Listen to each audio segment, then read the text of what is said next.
on the screen. But let's get chatting about the building product sector. Remember, it had a very good 2017. Stocks like Century Ply, we had Cera Sanitary, all of them saw gains of around 80 to around 90% in just 1 year. There were plenty of tailwinds as well that could continue coming in from the building product sector, including RERA, GST, as well as government's affordable housing push.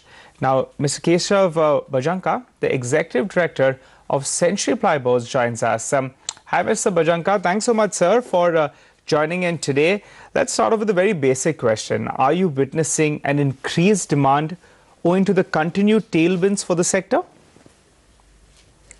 You see, GST, the true effect of GST will come in once the e-way bill is introduced throughout the country. Having said that, during the second half of last quarter, we got the benefit of the GST rate being reduced from 28% to 18%. So that was a shot in the arm to the entire organized sector within the plywood industry, because effectively our prices fell by 10%, whereas those of the unorganized sector remained constant because they weren't paying taxes to begin with. So towards the second half of last quarter, we saw an increase in demand, and I think that trend has continued into this quarter. But I believe the true effects of GST will show once the e-way bill is introduced completely throughout the country. Okay. Keshav, on that e-way bill, the jury's still out, right? So what's your assessment? Will it make it difficult for you, companies like you to operate? I think there'll be an adjustment period as far as the e-way bill is concerned, because it's a new way of operation. However, having said that, for the organized sector, it is going to benefit substantially because it will increase compliance. You see, earlier the unorganized sector players could evade taxes by issuing goods from one state, transferring them to another state, and then removing the documentation altogether. Now that becomes impossible because an electronic trail is created and there's a time limit on the duration of the transfer of goods. So I think for the organized sector, yes, there are going to be initial hassles, but it will be tremendously beneficial going forward. Well, Mr. Bhajanka, you had a target of around 20% for FY18. For FY19, I think it was closer to around 25%. Now, in the first half of this year, you've done only around 5%. You think you'll manage at 20% on a full year basis? You see, during the second half of this year, I believe we will be growing at 20%. I'm talking about Q3 and Q4 put together. As such, I feel next year 25% is a fair estimate.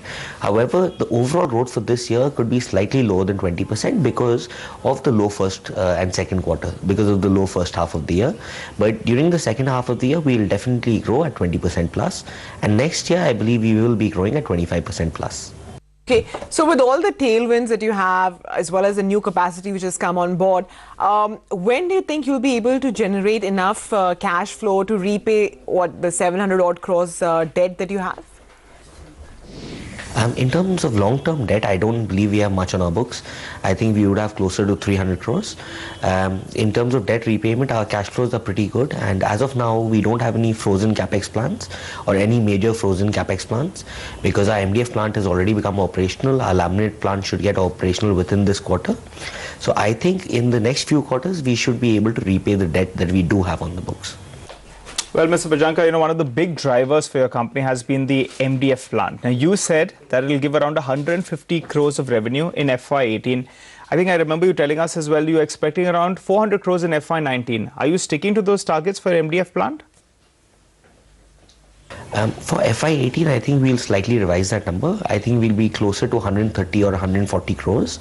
But going forward, yes, I believe the guidance for next year was 350 crores plus, and I think we will be achieving those numbers. The margins in MDF are healthy, as we had discussed earlier, and I think that trend is likely to continue. Okay, so good to hear that. Finally, what kind of growth do you foresee in your lower-end plywood brand as well as the premium brand, and what will it mean for your plywood margins? You see, in terms of margins, both Sainik and Century give us similar margins because the cost of raw materials is different in both categories of material. Having said that, yes, Sainik should see a faster growth, but our PF category or the higher end category also, I believe that is going to grow at a good healthy pace of 15% plus, whereas the lower category or the Sainik category should grow at 20-25%. All right, Keshav, we'll leave it at that for now. Thanks very much for joining in. So that's the word coming in from Century Ply. Some of the key points, of course, the MDF business, they're very, very bullish on, and the company hopes to repay all the entire debt that they have over the next few quarters. Let's take a quick break. When we come back, it'll be time for the technicals. We'll track that with Ashwini Gujral.